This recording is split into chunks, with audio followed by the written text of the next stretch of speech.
Bismillahirrahmanirrahim. Alhamdulillahilladzi faddala bani Adam bil ilmi wal amali ala jami'il alam. Wassalatu wassalamu ala Muhammadin sayyidil arabi wal ajam wa ala alihi wa ashabihi ya nabi'il ulumi wal hikam. Qala Allah Ta'ala fil Qur'anil Karim. A'udzu billahi minasy syaithanir rajim. Bismillahirrahmanirrahim. Wa ma kana al-mu'minuna liyanfiru kaffah فلولا نفر من كل فرقة منهم طائفة ليتفقهوا في الدين ولينذروا قومهم إذا رجعوا إليهم لعلهم يحذرون. Waqala Rasulullah sallallahu alaihi wasallam utlubul ilma minal mahdi ilal lahdi. Sadaqallahul azim wa sadaqa rasuluhun nabiyul habibul karim. Wa nahnu ala dhalika minasy syahidin wasyakirin walhamdulillahi rabbil alamin.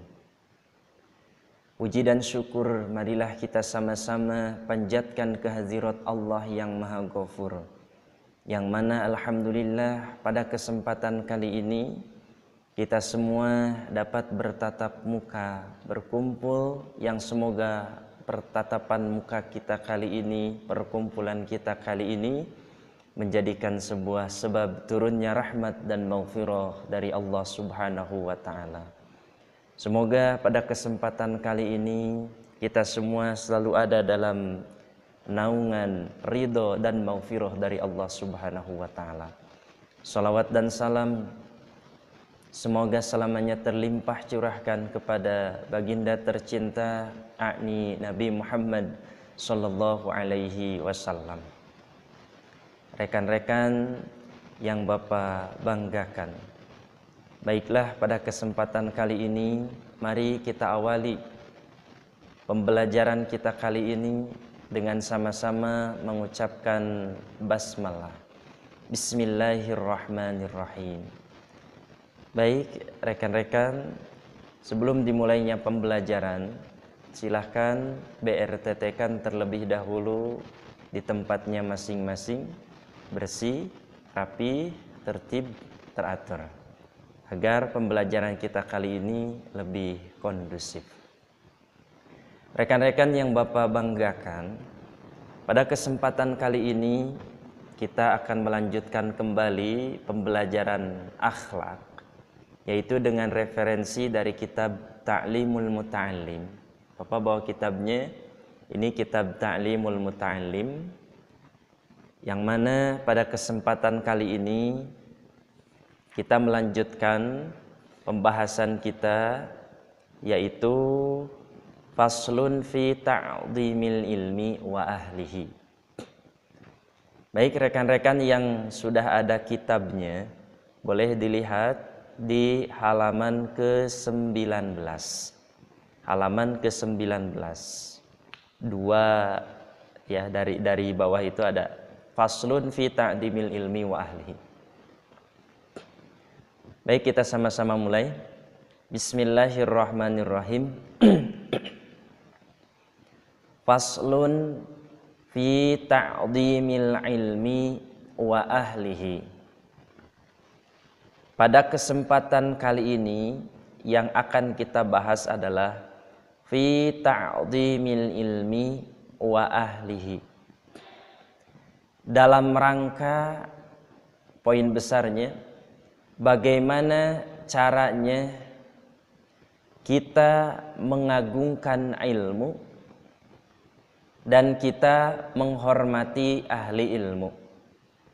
Jadi di bab ini adalah tentang cara mengagungkan ilmu dan mengagungkan ahli ilmu, menghormati ilmu dan menghormati ahli ilmu. Rasulullah Shallallahu Alaihi Wasallam pernah bersabda, qala Nabi Shallallahu Alaihi Wasallam, Nabi Shallallahu Alaihi Wasallam bersabda, man istakhaffa bi ustadihi ibtalallahu bi thalathati asya'a. Man istakhaffa bi ustadihi ibtalallahu bi thalathati asya'a. Barang siapa yang menghina, memandang remeh, merendahkan ustadznya, ibtalallahu bisalasati asya'a, maka Allah Subhanahu wa ta'ala akan memberikan kepadanya itu cobaan berupa 3 cobaan. Jadi ini poin yang pertama harus kita garis bawahi terlebih dahulu. Rasul menyampaikan, barang siapa yang merendahkan, meremehkan, menghinakan ustadznya, gurunya, orang yang memberikan ilmu, ahli ilmu, ya. Barang siapa yang menghinakan gurunya, ustadznya, orang yang mengajarkan ilmu kepada kita, ibtalallahu bi thalathati asya'a. Ingat, Allah Subhanahu wa ta'ala untuk orang-orang yang menghinakan gurunya, untuk murid-murid yang menghinakan seseorang yang telah mengajarkan ilmu kepadanya, Allah Subhanahu wa ta'ala akan memberikan 3 cobaan kepadanya. Apa yang pertama dari 3 cobaan untuk seseorang yang menghina, merendahkan dan meremehkan gurunya? 1. Nasiya ma hafidhahu wa kala lisanuhu waftaqarra fi akhir umrihi. Untuk seseorang murid yang menghinakan, meremehkan dan melecehkan gurunya, 3 cobaan yang akan diterima olehnya adalah yang pertama, nasiya ma hafidhahu, ilmu yang dihafalnya akan hilang. Siswa, murid yang menghina, meremehkan gurunya, maka terimalah akibatnya yang pertama, kata Rasulullah Sallallahu Alaihi Wasallam, nasiya ma hafidhahu, ilmu yang diterima akan hilang, hafalannya akan lenyap, ilmunya tidak akan bermanfaat. Kemudian yang kedua, wakala lisanuhu, lidahnya tidak akan sepasih dulu lagi. Ya, jadi orang yang menghinakan, merendahkan, meremehkan gurunya, pertama apa? Cobaannya 1, hafalannya akan menjadi lenyap, hafalannya akan menjadi hilang. Kemudian yang kedua, wakala lisanuhu, lisannya tidak akan sepasih dulu lagi. Kalau dulu lisannya, pembicaraannya mudah difahami, mudah dimengerti, tapi kalau seseorang murid, seseorang siswa, seorang santri sudah menghinakan gurunya, maka lisannya itu akan sulit untuk dipahami. Pembicaraannya tidak akan sepasih dulu lagi. Kenapa? Karena meremehkan dan merendahkan gurunya. Lalu akibat dari merendahkan dan meremehkan seorang ustaz, seorang guru, seorang ahli ilmu, yang ketiga adalah waftaqarra fi akhir umrihi, dia akan menjadi seseorang yang fakir di akhir kehidupannya. Kalau sekarang mungkin seorang siswa kaya raya karena orang tuanya, senang hidupnya karena orang tuanya.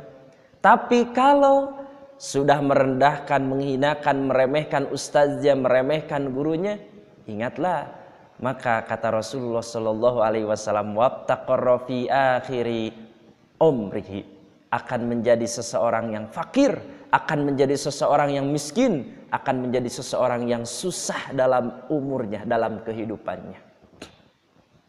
Jangankan kita sebagai murid, jangankan kita sebagai seseorang yang menerima ilmu dari seorang guru, untuk seseorang yang tidak menerima ilmu saja, kalau menghinakan orang alim, kalau menghinakan orang faqih, kalau menghinakan ahli ilmu, Allah Subhanahu wa taala juga akan memberikan 3 ancaman.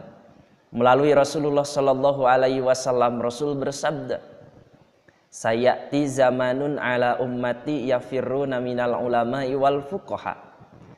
Nanti sebentar lagi akan datang, sin di sana adalah sin tanfis, wasinu tanfisun tadullul qariba. Sin tanfis itu menunjukkan sesuatu yang dekat. Nanti akan datang kepada umatku, di mana umat-umatku itu merendahkan, menghinakan, menjauhi para ulama. Sayati zamanun ala ummati yafirruna minal ulama'i wal fuqaha. Ini bukan siswa, ini bukan murid, ini bukan kita yang mendapatkan ilmu dari guru-guru kita, tapi ini adalah gambaran orang yang merendahkan ulama, orang yang merendahkan ahli ilmu, orang yang merendahkan fuqaha. Kata Rasulullah, ketika datang suatu masa di mana masa tersebut seseorang sudah merendahkan ahli ilmu, merendahkan ulama, merendahkan fuqaha, maka fayabtalihimullahu bisalasati baliyatin. Ingatlah Allah akan memberikan cobaan dengan 3 cobaan. Ini kepada orang umum, apalagi kepada kita sebagai siswa, apalagi kepada kita sebagai murid. Mana 3 cobaan yang dijanjikan oleh Rasulullah SAW untuk seseorang yang jauh dari ulama? Menghinakan para ulama, merendahkan para ulama, meremehkan para ulama. Pertama adalah yarfa'ullahul barakata min kasbihim.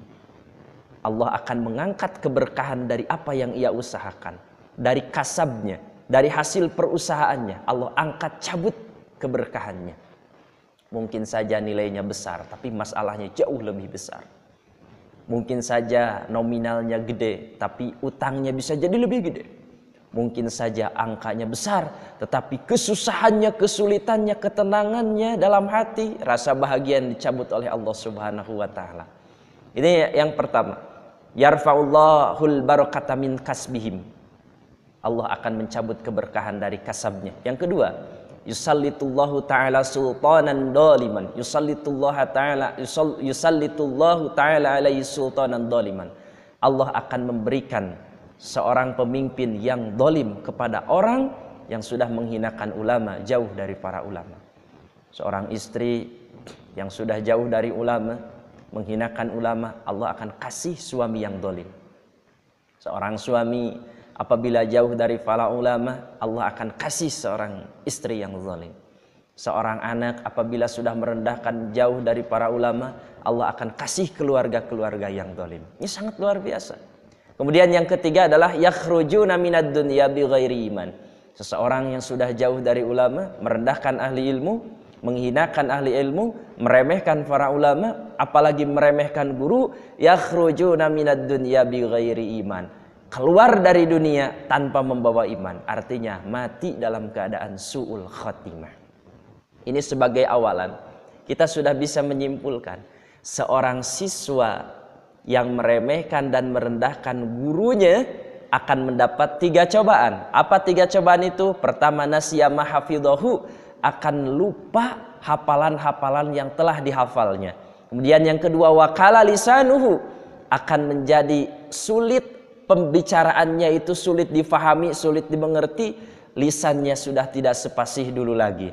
Yang ketiga, waftaqarra fi akhiri umrihi, Allah akan memberikan fakir miskin di akhir kehidupannya. Untuk orang umum yang bukan kepada guru, untuk orang biasa yang menghinakan ahli ilmu, maka Allah Subhanahu wa taala akan memberikan 3 cobaan. Pertama, mencabut keberkahan dari rezekinya. Yang kedua, akan diberikan pemimpin-pemimpin yang zalim. Dan yang ketiga, yakhrujuna minad dunya bighairi iman, akan keluar dari dunia ini tanpa membawa iman. Na'udzubillahi min dzalik. Maka dalam prolog ini, ya, latar belakangnya, sebelumnya, ya, kita harus memahami terlebih dahulu. Kita ini diantaranya harus menghormati ilmu dan harus menghormati ahli ilmu. Maka dalam fasal yang pertama ini dijelaskan faslun fi ta'dimil ilmi wa ahlihi. Di sini dijelaskan tentang bagaimana cara mengagungkan ilmu, ta'dim kepada ilmu, wa ahlihi, dan bagaimana cara mengagungkan ahli ilmu. Syekh Az-Zarnuji melanjutkan pembicaraannya. Kata beliau, i'lam bi anna talibal ilmi, ketahuilah sesungguhnya para pencari ilmu la yanalul ilma, tidak akan berhasil untuk mendapatkan ilmunya, wala yang tafi'u bihi, tidak akan manfaat ilmunya, illa bi ta'zimil ilmi, kecuali dengan syarat satu, mengagungkan ilmu, wa ahlihi, dan yang kedua adalah menghormati ahli ilmu, wa ta'dimil ustadi wa tauqirihi, dan yang ketiga adalah menghormati guru dan sesiapa saja yang ada hubungannya dengan guru. Tiga syaratnya seseorang agar bisa mendapatkan ilmu, diantaranya di sini. Ketahuilah wahai para santri, ketahuilah wahai para siswa, la yanalul ilma wa la yantafi'u bihi, ilmu itu tidak akan bisa didapatkan, atau bisa didapatkan tapi wala yantafi'u bihi, dapat ilmunya tapi ilmunya tidak akan pernah bermanfaat, kecuali illa bi ta'dimil ilmi wa ahlihi wa ta'dimil ustadi wa tawqirihi. Di sini kita harus garis bawahi, agar ilmu kita dapatkan, agar ilmu kita manfaat, satu, ta'dimil ilmi, satu, harus ta'dim kepada ilmu, menghormati ilmu. Yang kedua, wa ahlihi, ta'dim kepada ahli ilmu, para ulama, para fuqaha. Kemudian yang ketiga, wa ta'dimil ustazi, menghormati guru, wa tauqirihi, dan menghormati sesiapa saja yang ada hubungan dekat dengan guru, baik keluarganya atau sahabatnya atau rekan-rekan yang lainnya atau gurunya guru kita. Baik, kita lanjutkan di halaman yang ke-20.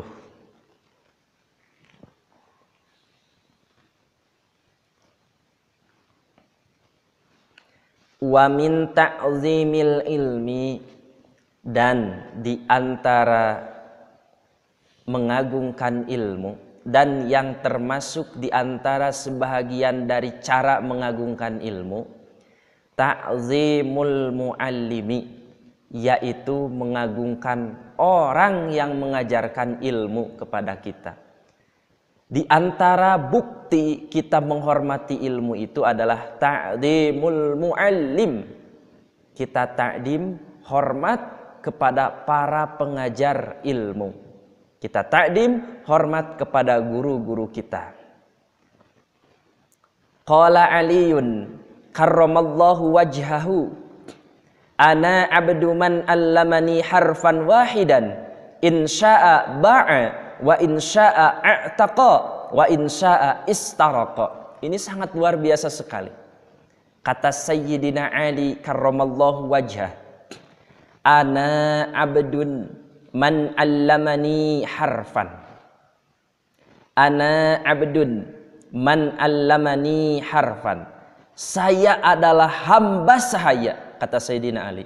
Saya adalah seorang budak, man allamani harfan, buat orang yang telah mengajariku satu huruf saja.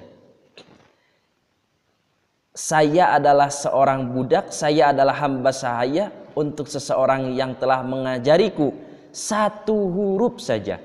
Insya'a ba'a, jika dia mau silahkan menjualku. Wa insya'a a'taqa, dan jika dia mau silahkan memerdekakanku. Wa insya'a istaraqa, atau tetap menjadi, ya, atau tetap menjadikanku sebagai budak. Jadi ini kata Sayyidina Ali. Saking hormatnya, saking fatuhnya Sayyidina Ali kepada gurunya. Siapa gurunya Sayyidina Ali? Gurunya Sayyidina Ali itu adalah baginda Rasulullah Shallallahu Alaihi Wasallam. Kata beliau, andai kata ada seseorang mengajariku satu ilmu, satu huruf saja, maka saya ini rela diperbudak oleh guruku. Kata Sayyidina Ali, kalau ada saja seseorang yang mengajari satu huruf saja ilmu kepadaku, ilmu yang bermanfaat, maka saya rela menjadi budakku. Saya rela kalau saja guruku ingin menjualku, saya bisa dijual. Atau jika guruku ingin memerdekakanku, saya siap untuk dimerdekakan. Atau jika dia guruku tetap ingin menjadikanku sebagai budak, sebagai hamba sayanya, saya siap untuk selalu menjadi hamba sahayanya. Makanya tak heran pada saat di dalam cerita-cerita kisah-kisah sejarah, pada saat Rasulullah Shallallahu Alaihi Wasallam akan dibunuh oleh pasukan kaum kafir Quraisy, ketika setelah rapat di Darun Nadwa, isi rapatnya adalah tentang pembunuhan terhadap Rasulullah Shallallahu Alaihi Wasallam. Sebelum Rasulullah Sallallahu Alaihi Wasallam hijrah, Rasul menyuruh kepada Sayyidina Ali karramallahu wajhah, wahai Ali, apakah engkau siap untuk menggantikan posisi tidurku di tempat tidurku, yang mana resikonya adalah akan terbunuh?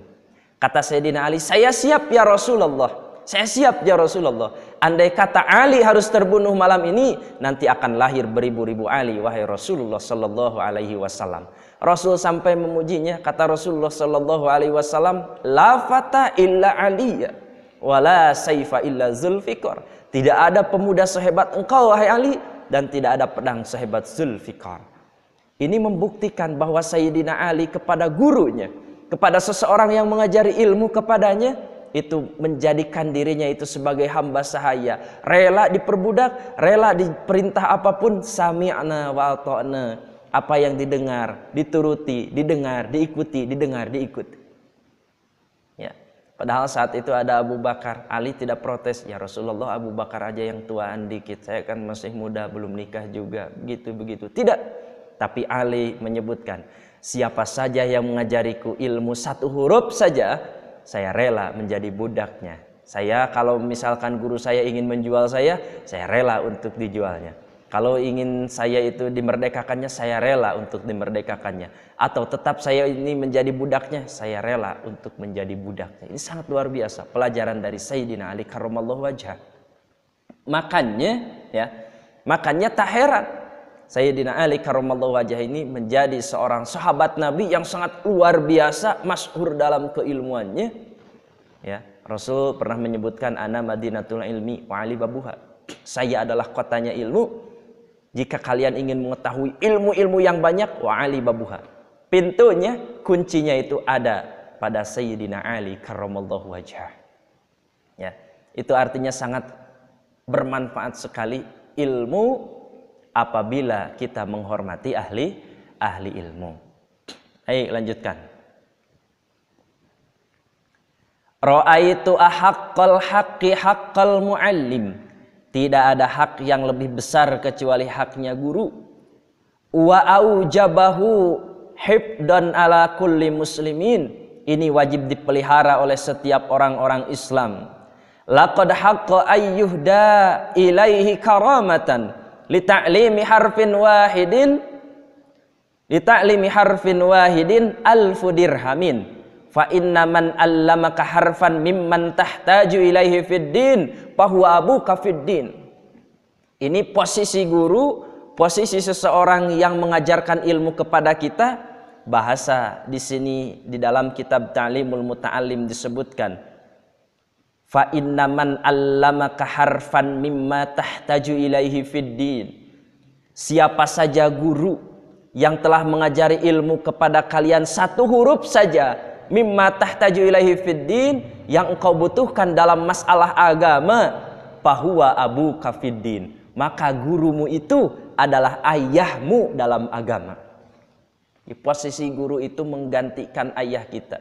Secara biologis ayah kita itu adalah ayah kandung kita, tapi secara agama ayah kita itu adalah guru kita yang telah mengajari ilmu kita, walaupun hanya satu huruf, tapi satu huruf tersebut adalah bermanfaat, ilmu yang kita butuhkan untuk menggapai keridhaan Allah Subhanahu wa taala.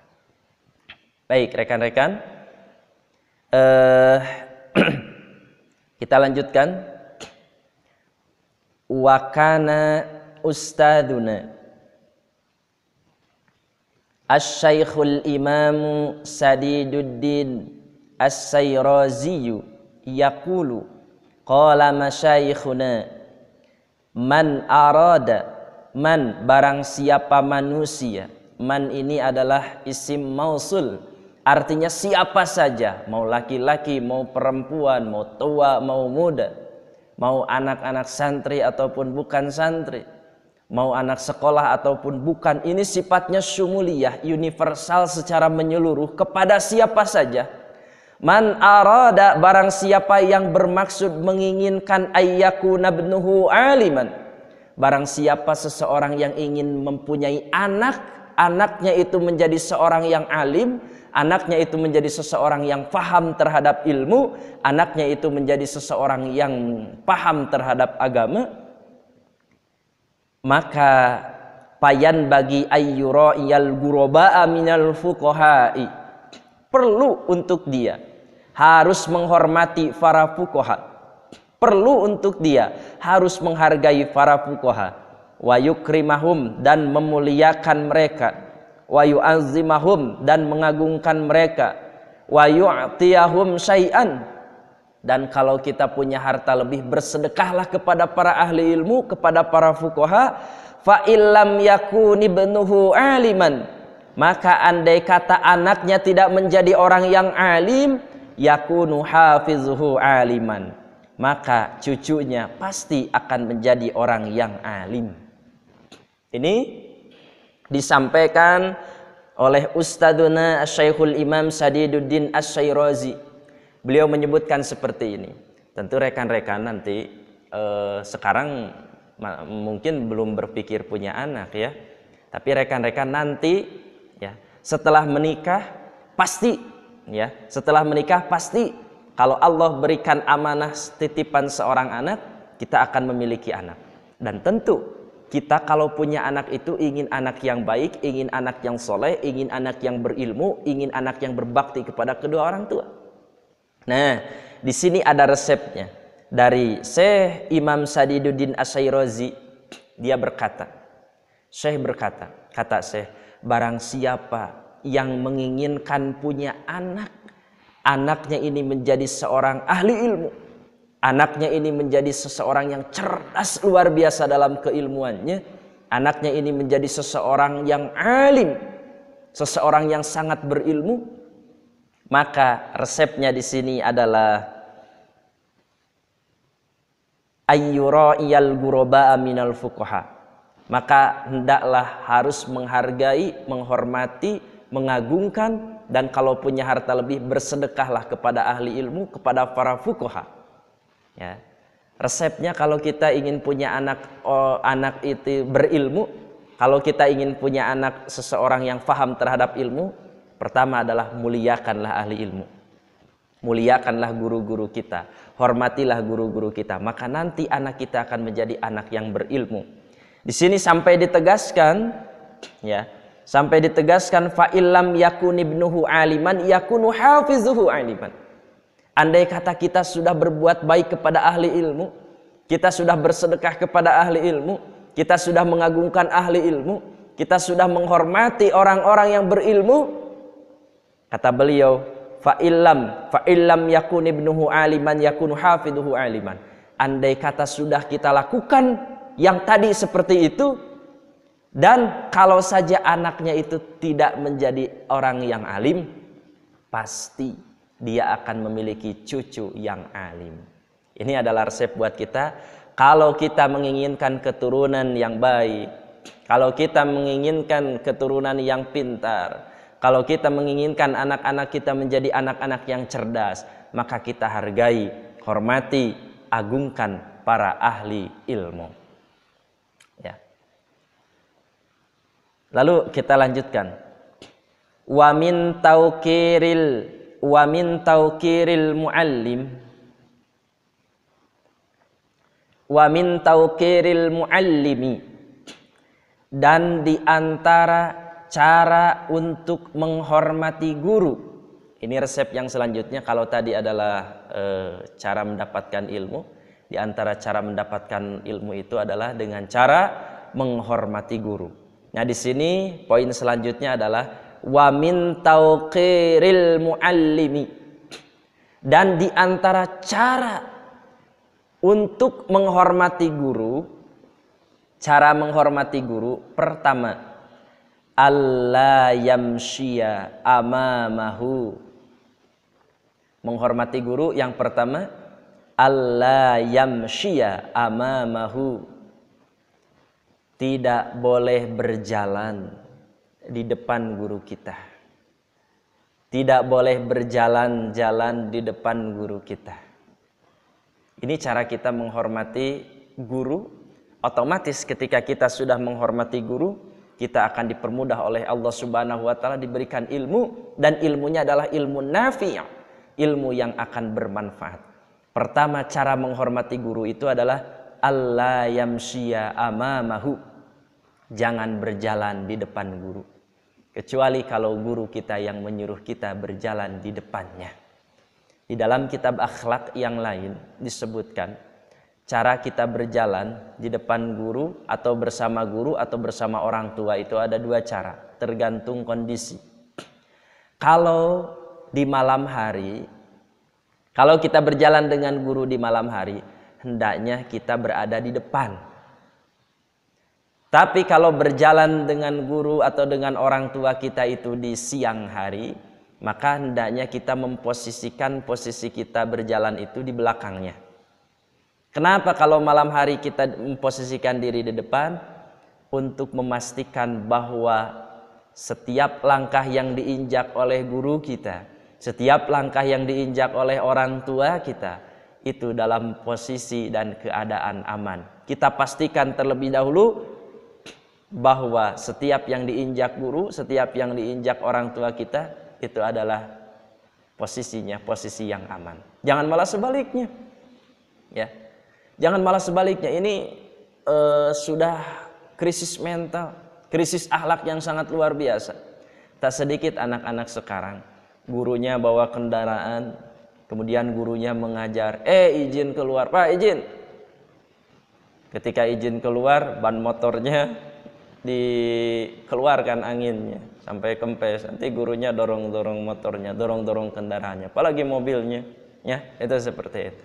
Itu pasti akan jauh dari bermanfaatnya ilmu, akan jauh dari mendapatkannya ilmu. Meskipun ilmunya dapat, manfaatnya pasti tidak akan dapat. Ya, cara menghormati guru pertama, alla yamshi amamahu, jangan berjalan di depan guru kecuali kalau memang guru kita yang minta, guru kita yang mengizinkan kepada kita. Lalu yang kedua, wala yajlisa makanahu, wala yajlisa makanahu, tidak duduk di tempat duduknya guru. Ya, tidak duduk di tempat duduknya guru. Cara menghormati guru itu diantaranya wala yajlisa makanahu, tidak duduk di tempat duduknya guru. Dulu ya, waktu Bapak masih kecil, waktu sekolah dasar, sekolah SD, ya, itu pada zaman Bapak itu, misalkan ini kantor guru, kita mau lewat ke kantor guru itu, dulu semuanya, hampir semua anak SD dulu mau lewat ke kantor guru itu memiringkan badannya, ya, memiringkan badannya, miring di sana dalam artian tawadu dan menghormati, sangat mengagungkan guru. Dulu waktu Bapak masih kecil seperti itu. Dan sekarang entah masih seperti itu atau tidak, semoga saja tetap seperti itu. Atau walaupun tidak seperti itu, tetap saja si murid atau si siswa harus menghormati, ta'dim kepada guru bagaimanapun caranya, apapun cara yang dilakukannya. Yang penting caranya tidak bertentangan dengan yang diperintahkan oleh Allah Subhanahu wa taala. Baik. Cara menghormati guru itu yang pertama adalah tidak berjalan-jalan di depannya. Yang kedua, wala yajlisa makanahu, tidak duduk di tempat duduknya guru. 3. Wala yabtadi al-kalama indahu. Wala yabtadi al-kalama indahu. Tidak boleh kita memulai pembicaraan, membuka pembicaraan di dekat guru. Tidak boleh kita berbicara, memulai pembicaraan di dekat guru illa biidznihi, kecuali atas izin guru. Kecuali atas izin guru. Kita misalkan lagi di kelas. Guru sedang menjelaskan ya. Kita di bawah seharusnya diam. Dengarkan apa yang diperintahkan oleh guru.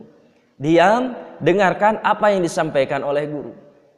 Kalau ada yang ingin ditanyakan, nanti tanyakan, tapi sebelumnya minta izin terlebih dahulu.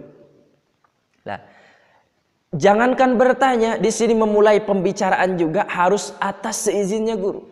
Jangan sampai guru menerangkan di depan, kita pun rame menerangkan di bawah, sampai-sampai guru itu terganggu konsentrasinya. Sampai-sampai guru itu merasa ada sedikit enek terhadap siswa-siswanya. Ya. Di sini jangan sampai kita mendahulukan pembicaraan kita di dekat guru illa biidnihi, kecuali atas izinnya guru. Dulu ulama-ulama terdahulu itu sangat luar biasa sekali ilmunya. Sampai sekarang karya-karyanya itu masih dapat kita temukan. Di antaranya Bapak akan mencontohkan dalam kitab Al-Akhlaqul Banin. Ada seorang ulama besar namanya adalah Syekh Muhammad bin Idris Asy-Syafi'i, atau kita sering mengenalnya dengan sebutan istilah Imam Syafi'i. Imam Syafi'i itu kalau beliau belajar gini, kalau beliau belajar dengan gurunya, seringkali membuka kitabnya itu dengan sangat pelan sekali begini.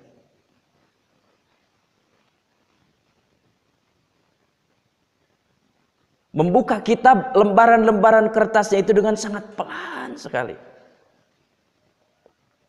Hampir setiap kajian gurunya, hampir setiap ketika gurunya menyampaikan materi, di antara gurunya itu adalah Al-Imam Malik, di antara gurunya. Banyak gurunya, tapi di antaranya adalah Imam Malik yang mempunyai karya kitab terbesarnya itu kitab Al-Muwatta, yang merangkum, yang memuat beberapa hadis di sana.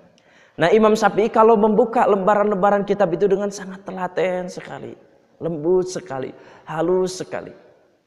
Sampai teman-temannya ketika melihat Imam Asy-Syafi'i pada waktu masih belajar selalu bersikap seperti itu, membuka lembaran-lembaran kertas itu dengan sangat hati-hati sekali, sampai mereka bertanya, "Wahai Syafi'i, saya seringkali ketika belajar bareng bersamamu, melihat engkau membuka lembaran-lembaran kitab itu dengan sangat hati-hati sekali, dengan sangat lembut sekali. Limada? Kenapa engkau melakukan hal seperti itu?" Apa jawaban dari Imam Syafi'i?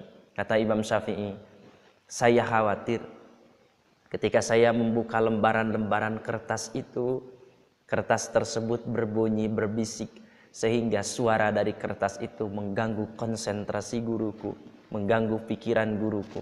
Sehingga suara dari kertas tersebut mengganggu guruku yang sedang berkonsentrasi menerangkan sebuah ilmu." Rekan-rekan, kita ini harus meniru dari orang-orang terdahulu, harus meniru dari kisah-kisah orang sukses terdahulu. Ternyata mereka saking menghormati gurunya, saking ingin mendapatkan ilmu nafi, ilmu yang sangat bermanfaat, dalam hal membuka kertas saja itu sudah sedemikian rupa. Apalagi dalam hal-hal yang lain. Kita tiru, ya. Kita tiru. Di antara memuliakan guru itu, satu, tidak berjalan di depannya, yang kedua, tidak duduk di tempat guru, yang ketiga, tidak memulai bicara kecuali diizinkan oleh guru. Lanjut. Selanjutnya, wala yuksirul kalam, dan janganlah banyak bicara indahu, di dekat guru. Ya. Dekat guru itu jangan terlalu banyak bicara. Kemudian wala yas'ala syai'an inda malalatihi. Wala yas'ala syai'an inda malalatihi. Tidak terlalu banyak bertanya sesuatu ketika guru sedang capek. Wala yas'ala syai'an inda malalatihi. Jangan. Kita lihat dulu kalau ingin bertanya, ingin menanyakan sesuatu permasalahan, lihat dulu posisi guru kita. Apakah guru kita itu dalam keadaan capek Apakah posisi guru kita itu dalam keadaan lelah atau mood guru kita itu dalam keadaan bagaimana? Kita perhatikan dulu bagaimana keadaan posisi guru kita. Maka kalau kita melihat guru kita ini dalam keadaan capek, lelah, ya, kita jangan dulu bertanya. Kita nanti saja bertanyanya melihat posisi waktu yang tepat. Dan ketika ingin bertanya pun minta izin. Assalamualaikum, Pak Ustadz, Guru, mohon izin, saya ingin bertanya, kenapa ini begini, mohon maaf mengganggu waktunya. Begitu, akhlak itu, akhlak. Ya. Sayyidina Ali kan pernah menyebutkan, meskipun kita banyak ilmu, tapi tidak memiliki etika, tidak memiliki adab, tidak memiliki akhlak, percuma ilmunya. Man la adaba lahu la ilma lahu. Barang siapa yang tidak memiliki adab, tata krama, kesopanan, sopan santun, la ilma lahu. Meskipun ilmunya banyak, la ilma lahu. Percuma. Buat apa ilmunya? Kalau tidak memiliki akhlak, etika, tata krama, adab dan kesopanan. Kan sebagian ulama ahli ilmu menyebutkan afdalul ilmi ilmul hal wa afdalul amali hifdul hal. Ilmu yang paling utama itu adalah ilmu tentang etika, tata krama, adab dan kesopanan. Wa afdalul amali hifdul hal. Dan amal yang paling utama adalah amal tentang tata krama dan kesopanan. Meskipun di lafaz ilmul hal dan hifdul hal itu ada dua versi. Ada yang menyebutkan ilmul hal itu adalah ilmu yang kita butuhkan saat ini juga. Dan ada yang menyebutkan ilmu tentang etika, adab, tata krama dan kesopanan. Lalu yang selanjutnya adalah wa yura'iyal waqta. Hendaklah kita menjaga waktu. Wala yaduqal baba bal yasbiru hatta yakhruja. Ya. Wa yura'iyal waqta wala yaduqal baba bal yasbiru hatta yakhruja. Untuk apa? Untuk lita'dim. Jadi begini. Yang selanjutnya di antara cara mengagungkan guru, menghormati guru itu adalah wa yura'iyal waqta. Hendaknya kita menjaga waktu. Menjaga waktu itu kita tahu posisi waktu guru kita yang tepat untuk kita ajak bicara kapan. Kita tahu posisi guru kita yang tepat untuk kita ambil ilmunya itu kapan. Kita tahu waktunya yang tepat untuk mengadukan suatu permasalahan kepada guru kita itu kapan. Kita harus melihat posisi guru, sedang capek, sedang lelah, sedang tidur, sedang istirahat atau sedang bagaimana. Ya. Wala yaduqal baba bal yasbira hatta yakhruja. Jangan sampai kita mengetuk pintu rumah guru. Misalkan kita punya guru. Siapa sih Pak guru itu? Tadi definisinya. Guru itu adalah seseorang yang pernah mengajarkan ilmu kepada kita. Walaupun hanya satu huruf, dan ilmu itu sangat kita butuhkan. Dan ilmu itu bermanfaat. Khususnya untuk dunia dan khususnya untuk akhirat. Ya. Maka wala yaduqal baba bal yasbir hatta yahruja. Jangan sampai kita mengetuk pintu, tok tok tok tok, Pak. Sekarang Bapak bagian ini. Tok tok tok tok. Ustaz, sekarang Ustaz bagian ini. Ustaz, tapi bagaimana? Bal yasbiru hatta yahruja. Bersabarlah. Sabar sampai guru kita itu keluar. Sabar sampai guru kita itu memberikan ilmunya kepada kita. Sabar terlebih dahulu. Ya. Apalagi kita jangan sampai mencari-cari kejelekan atau aibnya guru kita. Para ulama besar terdahulu sampai menjadikan doanya itu seperti ini. Ya Allah, tutupilah aib dan kesalahan guruku di mataku. Jangan sampai saya tahu kesalahan guru-guruku sehingga saya menganggap remeh guruku dan saya tidak mendapatkan keberkahan dan kemanfaatan ilmu. Ya, meskipun kita tahu misalkan karena guru juga adalah manusia biasa. Kalau guru melakukan kesalahan, kita minta ampun kepada Allah Subhanahu wa taala. Ya Allah, ampunilah guruku ya Allah. Jangan dihina, jangan dilecehkan, jangan direndahkan. Karena menghina, melecehkan guru itu sama dengan melecehkan ilmu, sama dengan menghinakan ilmu, sama dengan kita menginginkan ilmu yang tidak bermanfaat. Na'udzubillahi min dzalik, ya. Baik. Apabila kita sudah melakukan hal tersebut, yaitu tidak jalan di depannya, tidak duduk di tempatnya, kemudian tidak mulai bicara kecuali atas izinnya, kemudian tidak banyak bertanya, apabila guru kita sedang dalam keadaan capek, falhasilu annahu yatlubu ridahu. wa yajtanibu sakhatahu wa yamtathilu amrahu fi ghairi maksiatillah. Palhasil, maka hasilnya adalah annahu yatlubu ridahu.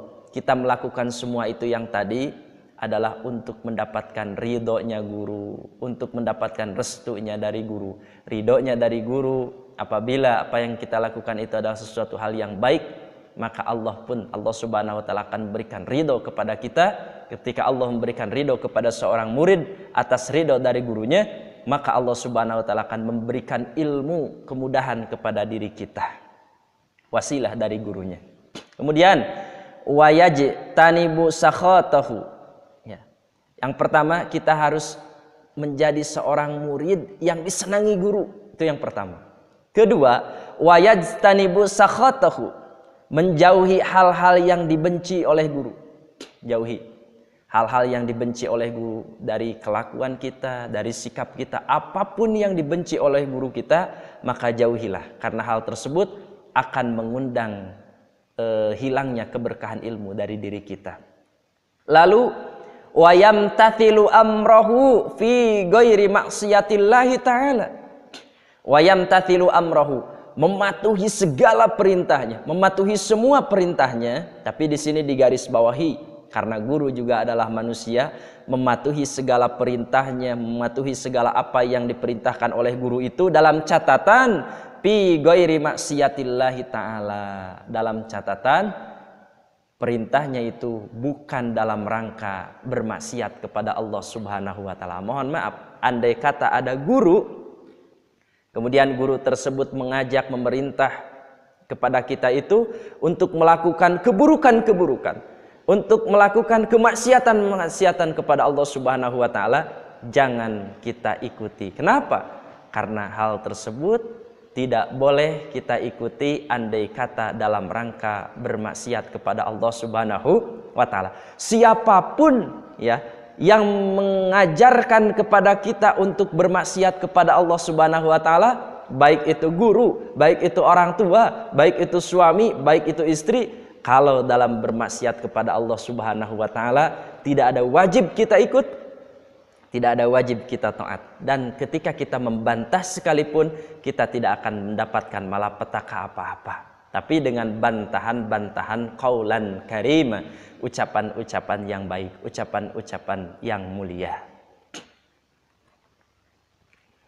Wala ta'ata lil makhluqi, tidak ada taat kepada makhluk fi maksiatil khaliqi, untuk bermaksiat kepada Allah Subhanahu wa taala. Jadi kita tidak boleh taat kepada makhluk, guru makhluk, orang tua makhluk.